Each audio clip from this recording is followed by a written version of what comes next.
कधीच नाही चुकणार तुमचे फेवरेट टीव्ही शोज झी5 सोबत, तेही एकदम फ्री. आपण जाऊया, मला नाही राहायचं इकडे. मला खूप भीती वाटते. पण निशी एवढा काय झाला?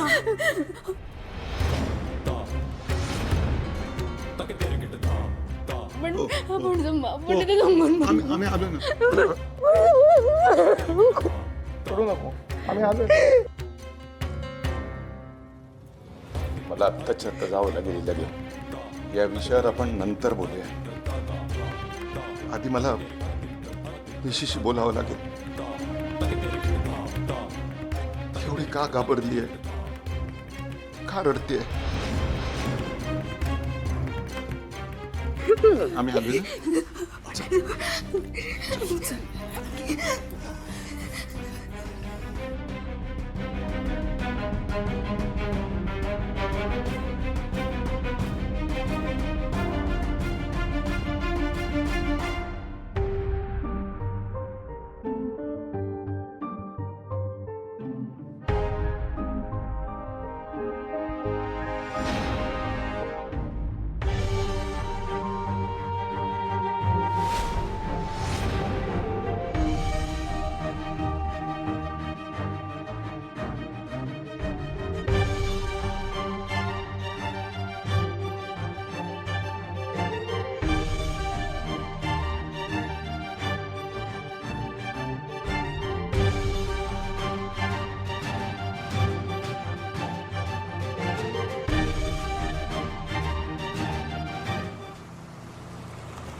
माझा मुलगा तुझ्यापेक्षा बेटर लाईफ पार्टनर तो डिझर्व करतो. Someone like Nikita. हे मूल जन्माला येऊ नये म्हणून मी पुन्हा पुन्हा प्रयत्न करणार. मार्क माय वर्ड्स. आणि जर तुला तुझ्या पोटातल्या बाळाची काळजी असेल तर माझ्या मुलाला कायमची सोडून जा. आई, मला वाचवातून मी मरून जाईल. मी मरून जाईल. मला नाही बाळा, असं काही एक बोलू नको. या बघ, तू का काही एक होणार नाही. असं अभद्र नको बोलू. मला वाचवा. निशे बघ, सर्वेश्वरावर विश्वास ठेव. तू का काही एक होणार नाही. आम्ही आहोत ना. मला वाचवा. मला वाचवा. नाही एवढं तू का काय. नीरजराव, माझ्या मुलीच्या या अवस्थेला जबाबदार कोण आहे याचा जाब मी तुम्हाला विचारल्याशिवाय राहणार नाही. याआधी माझ्या मुलीला मी असं कधीच पाहिलं नव्हता.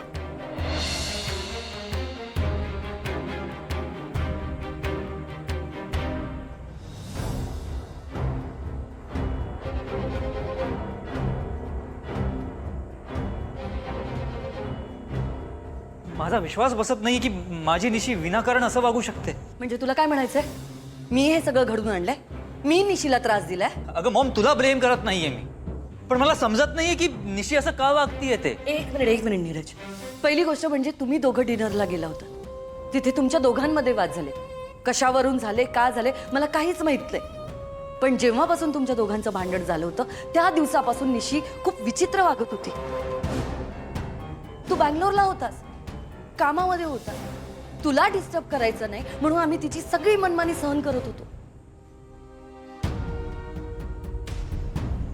उलट तिला बरं वाटावं म्हणून तिला मी किटी पार्टीला घेऊन गेले होते. पण ती मुलगी अर्ध्या रस्त्यावरूनच परत घरी आली. बरं आली ते आली, स्वतःच्या रूम मध्ये जाऊन बसली, बाहेर आलीच नाही. लॉक करून घेतली होती तिने रूम. तुला माहितीये नीरज, जवळजवळ आम्ही तासभर रूमच्या बाहेर होतो.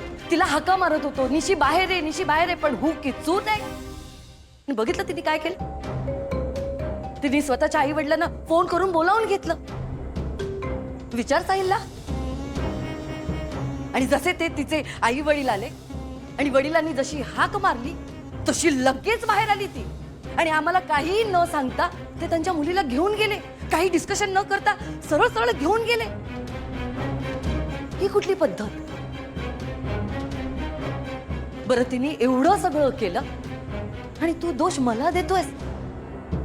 निशीचं हे वागणं चुकीचं आहे हे कळत नाहीये का तुला? समझ में नहीं आ रहा है निशी ने ऐसा क्यों किया। पर भैया ऐसा भी क्या हो गया था? कौन से पति पत्नी में झगड़ा नहीं होता बताइए। पर इसका ये मतलब तो नहीं ना कि अपने माँ बाप को बुला और चुपचाप उनके साथ अपने घर निकल लो, वो भी किसी को भी पूछे बिना बताए बिना। निशी ने ये बहुत गलत किया है। निशी को कोई कुछ नहीं कहेगा भाभी, सब तुम्हें ही सुनाएंगे क्योंकि उसे यहाँ कोई नहीं जानता और तुम्हें सब पहचानते। मी पण गेले 2-3 दिवस तिच्याशी बोलायचा प्रयत्न करतोय. ती माझ्याशी बोलतच नाही, माझे फोन कॉल्स अटेंड करत नाही. मी परत तिला एकदा कॉल करतो, मला विचारायचं नेमकं घडलं काय. नाही. Maugham please. कसं बोलणार आहेस? कसं म्हणजे? म्हणजे तिचा फोन रूम मध्ये आहे. कसं बोलणार आहेस तू? हां ठीक आहे, मग मी दादांना कॉल करतो, त्यांच्या नंबरवर ते देतील निशीला कॉल. अजिबात नाही. Maugham please. नाही म्हणजे नाही. मॉम. तू तिला फोन करणार नाही. नीरज, तू प्रवासातून आलास, फ्रेश हो. आणि अशा अडाणी मुलीला डोक्यावर बसवायची काही गरज नाहीये. तुझंही काही स्टेटस आहे की नाही, आणि तो जपला नाहीये ना, म्हणूनच तुझ्यावर ही वेळ आलीये. नीरज तुम टेंशन मत लो, कल बात कर लेना। कल तक उसका गुस्सा ठंडा हो जाएगा और फिर दादा और उमा जी भी उसे समझा ही देंगे। उसे थोड़ा वक्त दे दो। नाही नाही नाही डॅड, निशीशी बोलल्याशिवाय मला चैन पडणार नाही. मी कॉल करतोय तिला. नीरज नाही. नीरज, तिला फोन करायचा नाही सांगितलं ना तुला मी. कोणा?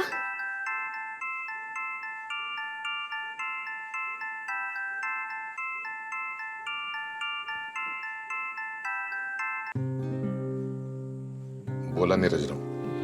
नमस्कार दादा, मला निशीशी बोलायचं.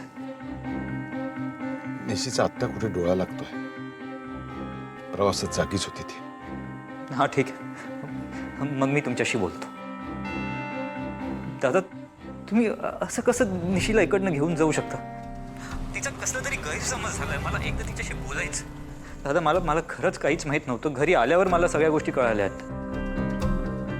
हे बघा नीरजराव, आत्ता निशिगंधा बोलण्याच्या मनस्थितीमध्ये नाहीये.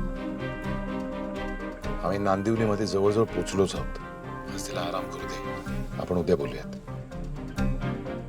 हवं तर मी उद्या फोन करतो. पण दादा, मला समजू तरी द्या की ती कसला राग धरून बसली आहे एवढा. म्हणजे माझं एवढं काय चुकलंय की तिला माझ्याशी बोलायची इच्छा होत नाही निशीला? असे बरेच प्रश्न आम्हालाही पडलेत नीरजराव, ज्याची उत्तरं आम्ही आमच्या मुलीशी बोलून जाणून घेऊ. म्हणून म्हणतोय, आज बोलायला नको, उद्या बोलूयात. दादा, काय झालं? नाही बोलली ना तुझ्याशी? सांगितलं होतं मी तुला नको कॉल करूस, पण ऐकलं नाहीस तू माझं.